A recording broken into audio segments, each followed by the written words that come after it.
Entre réalité et légende, nous sommes dans la vallée de l'Arnette, au pied du village d'Aupoul. La maison du bois et du jouet vous embarque dans un univers ludique pour découvrir la montagne noire et la filière bois.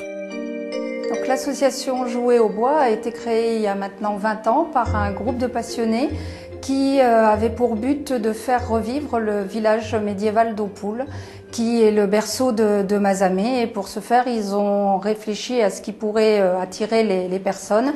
Et naturellement le bois, puisqu'on est tout de même dans un massif forestier.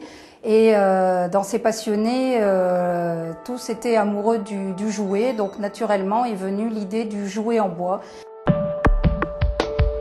Parmi les nombreuses activités proposées au jeune public, la Maison du bois et du jouet propose notamment aux établissements scolaires spécialisés dans la filière bois des stages d'initiation à la fabrication de jouets en bois. Aujourd'hui, c'est journée découverte avec le lycée forestier du Haut-Languedoc. Nous sommes venus à Haute-Poul, au musée du bois et du jouet, pour voir les différentes espèces d'arbres. On a appris à reconnaître un sapin et un épicéa. Nous avons fait aussi un calendrier celte avec les jours de l'année.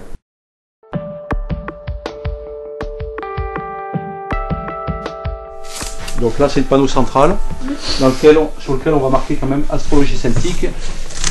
Retrouvez votre arbre en fait de naissance. Quand on avait le chemin de projet, il fallait qu'on vienne à une sorte d'établissement pour nous faire apprendre les découvertes du bois et ce qu'on peut faire avec.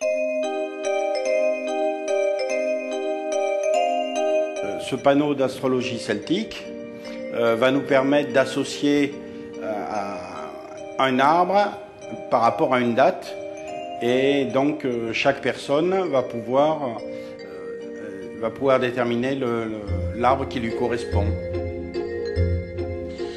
Donc les garçons, là, vous avez le plan du site. Donc toute la zone qui est en vert clair, là. Donc ça, c'est l'arboretum. La partie un peu plus foncée correspond au bois des Comtes qui est derrière, là, dans les Lorines. Le site de la Maison du bois et du jouet reçoit plus de 16 000 visiteurs par an. Petits ou grands, passionnés par les métiers du bois ou amoureux de la nature, ou simplement promeneurs, tous peuvent, grâce à des visites guidées comme l'arboretum, s'initier de manière ludique à la connaissance du bois et des arbres. Vous voyez le grand arbre, là, celui qui a bien poussé, là. Fin de compte, est-ce que vous savez ce que c'est ? Donc ça, c'est l'un des arbres qui va devenir, c'est l'un des plus gros au monde. Hein.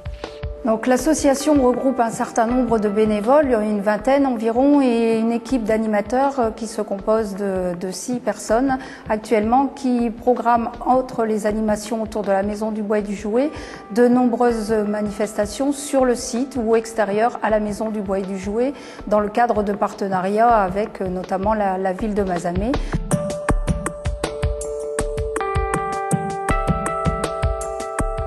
Pour les plus jeunes, les bénévoles ont aménagé dans un écrin de forêt de châtaigniers un parcours de découverte pour enfants, dans un décor réalisé entièrement en bois.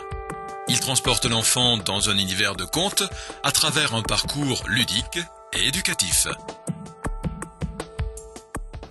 Le Bois des Comtes a été créé en 2004 à l'initiative de certains bénévoles de l'association, le but étant de faire connaître les différentes constructions bois. Pour rendre plus ludiques ces 10 constructions, à l'intérieur de chacune d'elles, on a créé des petites scénettes illustrant chaque conte. Je me dirige vers la cabane d'Hansel et Gretel. Suivez-moi. Donc nous voici devant la cabane d'Hansel et Gretel. Donc c'est une cabane qui a été construite dans les premières. À l'intérieur de celle-ci, on a justement créé un petit décor ludique de façon à ce que quand le public, enfant ou adulte, arrive, puisse regarder à travers une fenêtre, en ouvrant la porte, justement cette petite scénette. Donc ça permet de comprendre un petit peu le conte et ça rend beaucoup plus agréable la visite du Bois des Comtes. Suite à ça, des bénévoles et des animateurs ont eu l'idée d'inventer, d'imaginer le bois des fables qui se trouve actuellement dans l'arboretum, 10 panneaux qui illustrent 10 fables.